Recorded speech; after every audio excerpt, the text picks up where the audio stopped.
শুভ সকাল। দেশ এবং দেশের বাইরে যে যেখানে বসে আমাদের নিয়মিত আয়োজন এশিয়ান সংবাদ বিশ্লেষণ দেখছেন তাদের সবাইকে স্বাগত জানাচ্ছি আমি অরণ্য বিনতে ইউনুস। আমাদের প্রতিদিনের এই নিয়মিত আয়োজনে আমরা দেশে প্রকাশিত প্রধান প্রধান সংবাদ পত্রিকাগুলোর শিরোনামগুলো জেনে থাকি এবং তা নিয়ে বিশ্লেষণ করে থাকি। কখনো কখনো একজন বিশেষজ্ঞ আমাদের সাথে যুক্ত হন যে কোনো একটি সমসাময়িক বিষয় নিয়ে আলোচনা করতে। তো আর কথা বাড়াবো না, চলে যাব মূল পর্বে। মূল পর্বে সর্বপ্রথম আমার হাতে যে সংবাদ পত্রিকাটি রয়েছে তা হচ্ছে দেশ রূপান্তর। দেশ রূপান্তরের সর্বপ্রথম বড় করে যেই শিরোনামটি আমার চোখে পড়ছে তা হচ্ছে সীমান্তে উত্তেজনা কোন পথে, সতর্ক অবস্থানে বিজিবি বিএসএফ, যশোর সাতক্ষীরা সীমান্তে পাহারায় নতুন উদ্যোগ বিএসএফের। তার পাশে রয়েছে আস্থা থাকলেও আছে সংশয়, জাতীয় ও স্থানীয় নির্বাচন। তার পাশে রয়েছে কাল আরও কিছু পরীক্ষা হবে খালেদা জিয়ার, যেটি আমরা জানি যে লন্ডনে এই মুহূর্তে বিএনপি চেয়ারপারসন এবং সাবেক প্রধানমন্ত্রী খালেদা জিয়া অবস্থান করছেন এবং তার স্বাস্থ্য বিষয়ে সংবাদটি উঠে এসেছে। তার পাশে রয়েছে নির্বাচিত সরকারের কাছে ক্ষমতা হস্তান্তরে কাজ করছে সরকার, বলেছেন পররাষ্ট্র উপদেষ্টা। তার পাশে আরেকটি সংবাদ শিরোনাম রয়েছে সংখ্যালঘুদের ওপর হামলার বেশিরভাগই রাজনৈতিক, সাম্প্রদায়িক হামলা বন্ধে জিরো টলারেন্স নীতিতে সরকার, গ্রেপ্তারের নির্দেশ, পুলিশের প্রতিবেদন।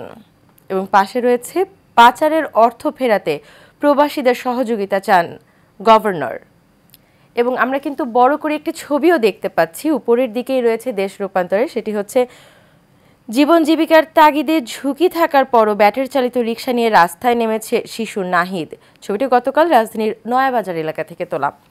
আমি যদি নিচের দিকে লক্ষ্য করি দেখতে পাচ্ছি বক্স করে একটি সংবাদ শিরোনাম, তা হচ্ছে আইনজীবীকে ফাঁসির আসামির চিঠি, নিজেকে নির্দোষ দাবি করে আপিলের শুনানি নিজেই করতে চেয়েছেন। তার পাশে আরেকটি সংবাদ শিরোনাম ন্যাশনাল প্রেয়ার ব্রেকফাস্টে আমন্ত্রণ তারেক রহমানের। এবং পাশে রয়েছে বন্ধ রেডিওথেরাপি চিকিৎসা, 6 মেশিনের 4টি নষ্ট, 7 বছর ধরে 4টি মেশিন নষ্ট 6টির মধ্যেই, এবং বাকি যে 2টি ছিল সেই 2টিও গত 22 দিন ধরে নষ্ট এবং মেয়াদ উত্তীর্ণ মেশিনেই চলছিল চিকিৎসা। পাশে আরেকটি সংবাদ শিরোনাম ভ্যাট প্রত্যাহারের দাবি নাগরিক কমিটির। এবং সর্বশেষ এবং সর্বপ্রধান যে সংবাদ শিরোনামটি দেশ রূপান্তরে আমার চোখে পড়ছে তা হচ্ছে আলিয়া মাদ্রাসা মাঠের বিকল্প কি, 4 দিনেও আগুন লাগার কারণ জানা যায়নি, হয়নি মামলা অভিযোগ বিশেষ আদালতে। আমরা যেটা জানি পুরান ঢাকার বকশীবাজারে আলিয়া মাদ্রাসা মাঠে অস্থায়ী আদালত এজলাস বসানো হয়েছিল এবং সেটি কিন্তু আগুনে পুড়িয়ে দেওয়া হয়েছে, সে বিষয়েই সংবাদ শিরোনামটি উঠে এসেছে। দেশ রূপান্তর এই ছিল আমার হাতে থাকা সর্বশেষ এবং সর্বপ্রথম সংবাদ শিরোনাম। আমি চলে যাচ্ছি পরবর্তী সংবাদ পত্রিকায়। পরবর্তী সংবাদ পত্রিকাটি আমার হাতে রয়েছে যুগান্তর। যুগান্তরে প্রথমেই যেই ছবিটি আমার চোখে পড়ছে ইনবক্সে তা হচ্ছে লস অ্যাঞ্জেলসে দাবানলে পুড়ে যাওয়ার স্বপ্ননীড়ের ধ্বংসাবশেষ দেখছেন নিকোল পেরি। আমরা যেটা জানি যে লস অ্যাঞ্জেলসে আগুন লেগে কিন্তু দাবানলের কারণে কিন্তু অনেকখানি পুড়ে গেছে এবং হাজার হাজার একর পুড়ে গেছে এবং 2 লক্ষাধিক মানুষ কিন্তু বাড়িঘর ছাড়া এই অবস্থায়। এই বিষয়ে যে সংবাদ শিরোনামটি উঠে এসেছে তা হচ্ছে লস অ্যাঞ্জেলেসে জরুরি স্বাস্থ্য সতর্কতা জারি, নিয়ন্ত্রণে আসেনি দাবানল, যেন বোমা হামলা হয়েছে, এটা যুদ্ধের দৃশ্য, বলেছেন জো বাইডেন। পাশে আরেকটি সংবাদ শিরোনাম উল্লেখযোগ্য, দেশে বিদেশের সম্পদের অনুসন্ধান শুরু, শেখ হাসিনা সহ পরিবারের 7 সদস্য। এবং এখানে পরিবারের সে 7 সদস্যের ছবি উঠে এসেছে, যেখানে শেখ হাসিনা, শেখ রেহানা, জয়, পুতুল, টিউলিপ, রেদওয়ান এবং আজমিনার ছবি দেখা যাচ্ছে। পাশে আরেকটি উল্লেখযোগ্য সংবাদ শিরোনাম, যুক্তরাষ্ট্রে তারেক রহমানকে আমন্ত্রণ ন্যাশনাল প্রেয়ার ব্রেকফাস্টে। নিচের দিকে লক্ষ্য করলে দেখা যাচ্ছে সরকার দ্রুততম সময়ে রোডম্যাপ দিবে, যত দ্রুত সম্ভব নির্বাচিত সরকারের কাছে ক্ষমতা হস্তান্তর চলছে। রোডম্যাপ এলে বিনিয়োগকারীরা নিরাপদ বোধ করবেন, রাজনৈতিক দলগুলোর বিদেশি শাখা দেশের ভাবমূর্তি নষ্ট করছে, নির্বাচন প্রসঙ্গে বলেছেন পররাষ্ট্র উপদেষ্টা। পাশে যদি লক্ষ্য করে দেখতে পাচ্ছি সৃষ্ট সংকট দূর করতেই দরকার দ্রুত নির্বাচন, বলেছেন মির্জা ফখরুল ইসলাম আলমগীর। এবং নিচের দিকে লক্ষ্য করলে দেখা যাবে ভ্যাট ও গ্যাসের মূল্য বৃদ্ধির উদ্যোগ আত্মঘাতী, সংবাদ সম্মেলনে ডিসিসিআই এর মন্তব্য, সরকারি ব্যয় 20% কমানো গেলে এবছর 50,000 কোটি টাকার মতো সাশ্রয় করা সম্ভব, তাই সরকারি ব্যয় কমানোর দিকে নজর দেওয়া উচিত। এবং সর্বশেষ যে সংবাদ শিরোনামটা আমার চোখে পড়ছে, ফ্যাসিস্টরা জয়ী হলে 2 লাখ লোক জেলে যেত। সেমিনারে শনিবার বক্তৃতা করছেন প্রধান উপদেষ্টার প্রেস সচিব শফিকুল আলম এবং তিনি এই মন্তব্যটি করেছেন।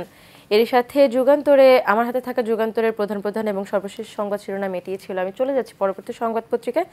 পরবর্তী সংবাদ পত্রিকাটি আমার হাতে রয়েছে দৈনিক ইত্তেফাক। দৈনিক ইত্তেফাকের সর্বপ্রথম যে শিরোনামটি চোখে পড়ছে তা হচ্ছে, বর্ধিত ভ্যাট প্রত্যাহার করার দাবি বিভিন্ন মহলের। পেটে ক্ষুধা থাকলে মানুষ সংস্কারের কথা শুনবে না বলেছেন মান্না। ইউনূস সরকারের প্রতি আস্থাহীনতা তৈরি হবে বলেছেন রিজভী। এবং ডক্টর ইউনূসের একটি ছবির নিচে আমি শিরোনাম দেখতে পাচ্ছি, সুবিধা বঞ্চিতদের জন্য নির্ভরযোগ্য প্রতিষ্ঠান হবে সিলেট কিডনি হাসপাতাল। উদ্বোধনী অনুষ্ঠানে প্রধান উপদেষ্টা মন্তব্য করেছেন। পাশেই কিন্তু বড় করে একটি ছবি রয়েছে, বিএনপির ভারপ্রাপ্ত চেয়ারম্যান তারেক রহমান গতকাল শীতার্ত প্রভাতে লন্ডন ক্লিনিকে চিকিৎসাধীন তার মা বেগম খালেদা জিয়ার জন্য বাসা থেকে রান্না করা খাবার নিয়ে যাচ্ছেন এবং এই বিষয়ে শিরোনাম উঠে এসেছে, মানসিকভাবে ফুরফুরে খালেদা জিয়ার অবস্থার উন্নতি, যেটি অত্যন্ত আশাজনক একটি সংবাদ। এবং তারই পাশে রয়েছে, বেড়েছে ছিনতাই, চুরি, ডাকাতি, নিয়মিত র্যাব পুলিশের টহল থাকছে না, অরক্ষিত মহাসড়কে বেড়েছে ডাকাতি, রাতের ঢাকায় চলাচলে যাচ্ছে জীবন, যেটি কিন্তু অত্যন্ত উদ্বেগজনক একটি সংবাদ। দেশে ঢাকায় কিন্তু প্রকাশ্যে রাতের বেলা ছিনতাই, চুরি হচ্ছে। এবং আরও যদি নিচের দিকে লক্ষ্য করি, সেখানে সংবাদ শিরোনাম উঠে এসেছে, রাজধানীতে প্রকাশ্যে রাস্তায় ব্যবসায়ীকে কোপালো সন্ত্রাসীরা, এলিফ্যান্ট রোডে দিনভর ব্যবসায়ীদের বিক্ষোভ। এবং পাশে আন্তর্জাতিক ক্রিকেটে নিষিদ্ধ সাকিবের বোলিং। এবং তারই পাশে যদি লক্ষ্য করি, সংবাদ শিরোনাম উঠে এসেছে, জুলাই ঘোষণাপত্র সরকারকেই দেওয়া হবে, দাবি শিক্ষার্থীদের। এবং নিচের দিকে আরেকটি ছবি রয়েছে বেশ বড় করেই, মুন্সিগঞ্জের শ্রীনগর থানা থেকে এজাহারভুক্ত আসামি যুবদল নেতা তারিকুল ইসলামকে ছিনিয়ে নেওয়ার প্রতিবাদ এবং যথাযথ বিচারের দাবিতে ঢাকা মাওয়া এক্সপ্রেসওয়েতে অবস্থান নিয়ে ব্লকেট এবং প্রতিবাদ কর্মসূচি পালন করেন বৈষম্য বিরোধী আন্দোলনের নেতাকর্মীরা। প্রতিবাদে এক্সপ্রেসওয়েতে ব্লকেট, বৈষম্য বিরোধী ছাত্রদলের থানা থেকেই আসামি ছিনতাই, এ বিষয়ে কিন্তু ছবিও উঠে এসেছে, পাশাপাশি সংবাদ শিরোনামও। পাশে যদি লক্ষ্য করি, মেস থেকে রুয়েট ছাত্রের লাশ উদ্ধার, এটি আরেকটি সংবাদ শিরোনাম। এবং সর্বশেষ যে সংবাদ শিরোনামটি চোখে পড়ছে তা হচ্ছে, সংখ্যালঘুদের ওপর হামলা, ভাঙচুরের 98%ই রাজনৈতিক কারণ, 4 থেকে 20 আগস্ট পর্যন্ত সংঘটিত ঘটনা নিয়ে পুলিশের প্রতিবেদন। উল্লেখযোগ্য সংবাদ শিরোনাম দৈনিক ইত্তেফাকে ছিল এ পর্যন্তই। আমি পরবর্তী সংবাদ পত্রিকায় চলে যাচ্ছি। আমার হাতে পরবর্তী সংবাদ পত্রিকাটি রয়েছে দৈনিক জনকণ্ঠ। দৈনিক জনকণ্ঠে বেশ বড় করে একটি সংবাদ শিরোনাম করেছে, বাড়তে পারে বিদ্যুতের দাম, বেসরকারি বিদ্যুৎ প্রকল্পে বাস্তবায়ন চুক্তি বাতিলের সিদ্ধান্ত, নিরুৎসাহিত হবে বেসরকারি খাতে বিদেশি বিনিয়োগ, পিডিবির লোকসান বেড়ে যাওয়ার শঙ্কা। তার পাশেই রয়েছে, শীঘ্রই নির্বাচনী রোডম্যাপ এসে যাবে বলেছেন পররাষ্ট্র উপদেষ্টা, ব্র্যান্ডিং বাংলাদেশ শীর্ষক ওয়ার্ল্ড কনফারেন্স সিরিজের উদ্বোধন। নিচের দিকে, সাইবার সুরক্ষা অধ্যাদেশের বিতর্কিত ধারা সংশোধন দাবি। পাশে আরেকটি বড় করে শিরোনাম, শতাধিক পণ্যে শুল্ক কর বাড়ানোর কঠোর সমালোচনা, অবিলম্বে প্রত্যাহার দাবি নাগরিক কমিটির। এবং একটি ভিন্নধর্মী হলেও খুবই প্রত্যাশিত একটি সংবাদ শিরোনাম, সেটি হচ্ছে, অরক্ষিত রেল ক্রসিং যেন মৃত্যুফাত, 4 বছর ধরে দুর্ঘটনায় মারা গেছে 1000, আহত ও পঙ্গু 1500। পাশে আরেকটি উল্লেখযোগ্য সংবাদ শিরোনাম, যুক্তরাষ্ট্রের ন্যাশনাল প্রেয়ার ব্রেকফাস্টে বিএনপি নেতাদের আমন্ত্রণ, তারেক, ফখরুল, আমির খসরুকেও দাওয়াত। পাশে রয়েছে, সংসদ নির্বাচন হলে দেশের সব সংকট কেটে যাবে, এবি পার্টির কাউন্সিলে মির্জা ফখরুল বলেছেন। এবং সর্বশেষ যে সংবাদ শিরোনামটি চোখে পড়ছে, জ্বালানি তেল আমদানিতে 6 মাসে সাশ্রয় হবে 800 কোটি টাকা, দর কষাকষিতে ব্যারেল প্রতি প্রিমিয়াম কমে $5.11। এর সাথে যুক্ত হবেন একজন বিশেষজ্ঞ। আমাদের আজকের অতিথি রয়েছেন advocate Maruf Hasan, SSCA forensic accountant and lawyer, যিনি যুক্ত হবেন সরাসরি যুক্তরাজ্য থেকে। জনাব মারুফ হাসান, আপনি কি আমাদের শুনতে পাচ্ছেন? আসসালামু আলাইকুম। জি, আপনাকে আমি শুনতে পাচ্ছি। ওয়ালাইকুম আসসালাম। আশা করি আপনি ভালো আছেন। আপনাকে স্বাগত জানাচ্ছি এশিয়ান সংবাদ বিশ্লেষণের আজকের আয়োজনে। আপনাকেও স্বাগত এবং ধন্যবাদ। জনাব মারুফ হাসান, এই মুহূর্তে তো আপনি যুক্তরাজ্যে অবস্থান করছেন। আপনার কাছে আমাদের প্রশ্ন, বর্তমানে যে সাবেক প্রধানমন্ত্রী আছেন বিএনপির চেয়ারপারসন বেগম খালেদা জিয়া, তার স্বাস্থ্যের কি অবস্থা এবং তিনি এই মুহূর্তে কেমন আছেন, কোনো উন্নতি অবনতি কি পরিবর্তন লক্ষ্য করা গেছে আমাদের যদি একটু জানাতেন। জি, ধন্যবাদ। বিষয়টি আসলে খুবই সবাই উদ্গ্রীব হয়ে আছে জানার জন্য। তো আমরা এখানে যারা প্রবাসী বাংলাদেশিরা আছি, যারা উৎসুক আছেন, তাদের যে পর্যবেক্ষণ আর কি, তাতে করে উনি যে অবস্থায় এসেছিলেন বাংলাদেশ থেকে, তো সেখান থেকে কিছুটা একটু স্টেবল আর কি। মানে আসলে চিকিৎসাবিদ্যায় এটার উন্নতি বলা যাবে কিনা ঠিক না, বোঝা যাচ্ছে না। কারণ উনি এখানে আসছেন, ফ্যামিলির সাথে আছেন, 7 বছর পরে ওনার সন্তানের সাথে এবং পরিবারের অন্যান্যদের সাথে দেখা হয়েছে, এবং উনি একটা ভালো মানে খুবই নাম করা একটা ক্লিনিকে, হসপিটাল কাম ক্লিনিকে আছেন, যেটা আসলে ডায়াগনোসিসের জন্য তো বেস্ট, প্লাস উনার যে কন্ডিশন শারীরিক, সেই ট্রিটমেন্টগুলির জন্য এই হসপিটালটা অনেক পুরনো এবং খুবই বিখ্যাত। তো সেদিক থেকে আমাদের যারা প্রবাসী বাংলাদেশি আছে, যারা উৎসুক এই বিষয়গুলো নিয়ে বা দেশনেত্রী বেগম খালেদা জিয়ার শারীরিক অবস্থা জানার জন্য, তাদের মানে সাথে আমি কথা বলে, কিংবা আমার যে ব্যক্তিগত যে ইয়ে আছে, তাতে আমার যেটা ধারণা যে উনি যে অবস্থায় আসছেন সেখানে একটু স্টেবল, এবং কিছুটা মানে যেহেতু সবার মাঝে আছেন এবং ভালো একটা পরিবেশে আছেন, সেখান থেকে একটু বেটার বলা যায়। কিন্তু আসলে চিকিৎসাবিদ্যায় কতটুকু উনি উন্নতি করতে পেরেছেন, এটা আসলে বিশেষজ্ঞ চিকিৎসাটাই বলতে পারবেন। যদিও ওনারা এখনো কোনো মন্তব্য করেননি। ডায়াগনোসিস চলতেছে, একটা টেস্ট রিপোর্ট আপনারা জানেন, সবাই আমরা জানি যে হয়েছে, এবং আরো কিছু টেস্টের কিংবা শারীরিক চেক আপের মধ্যে দিয়ে যাচ্ছেন আর কি।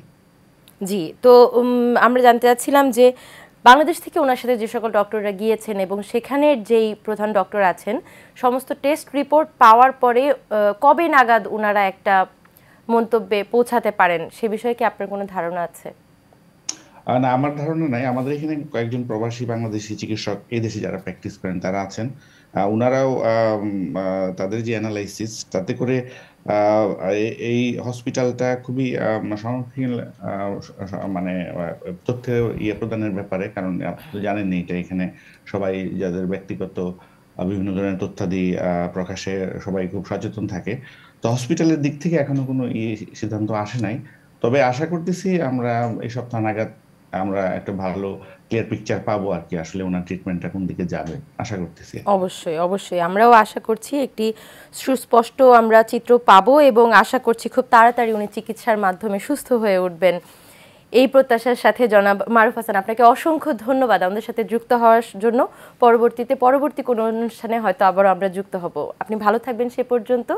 আল্লাহ হাফেজ।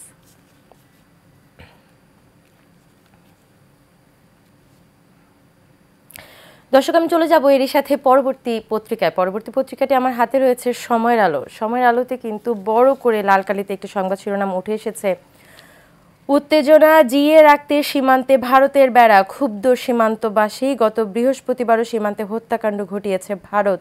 বিএসএফ এর গুলিতে শনিবার বাংলাদেশি 2 তরুণ আহত। কাঁটাতারের বেড়ার নাম করে সীমান্তে জায়গা দখল চলে।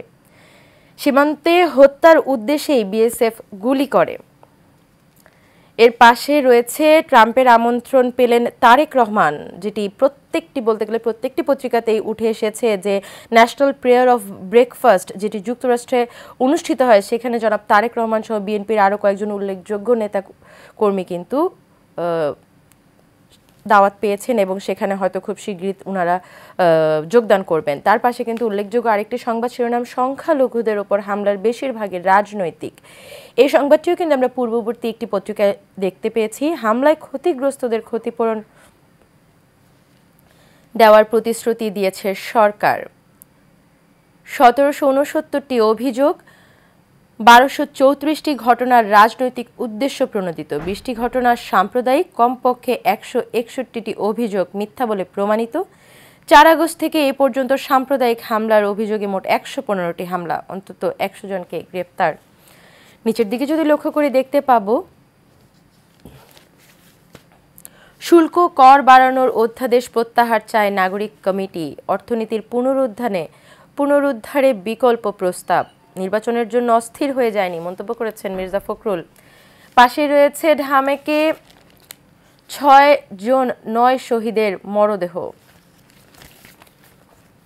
6 জন 9 7 শহীদের মরদেহ, লাশের খোঁজে স্বজনদের ভিড়, ফিঙ্গারপ্রিন্ট সংগ্রহ হচ্ছে। 6 জন পুরুষ এবং 1 জন নারী, পরিচয় মিলেছে একজনের। চিকিৎসা নেন 2700, মৃত্যু 252, আহত 13 জন এখনো ভর্তি, 6 জনকে পাঠানো হচ্ছে বিদেশে। এবং পাশেই রয়েছে ভারত বিশ্বাস করে হাসিনার পতনে যুক্তরাষ্ট্রের ভূমিকা নেই, জ্যাক সুলিভান মন্তব্য করেছেন। পাশে রয়েছে আন্তর্জাতিক ক্রিকেট বোলিং নিষেধাজ্ঞায় সাকিব। এই সাকিব আন্তর্জাতিক ক্রিকেট বোলিংয়ে যে নিষেধাজ্ঞা সাকিবের উপর আরোপ করা হয়েছে সে বিষয়ে কিন্তু আরও একটি সংবাদ পত্রিকা আমরা শিরোনাম দেখতে পেয়েছি।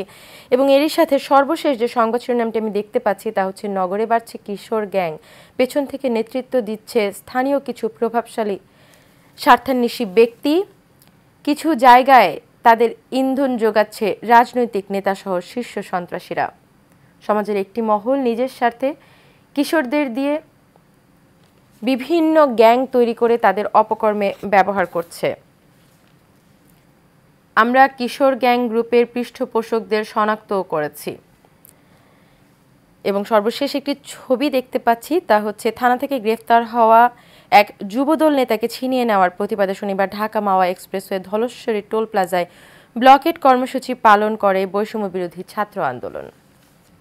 এই হচ্ছে আমার হাতে থাকা সময়ের আলো সর্বশেষ সংবাদ শিরোনাম। আমি চলে যাচ্ছি পরবর্তী সংবাদ পত্রিকায়। পরবর্তী সংবাদ পত্রিকাটি আমার হাতে রয়েছে নয়া দিগন্ত।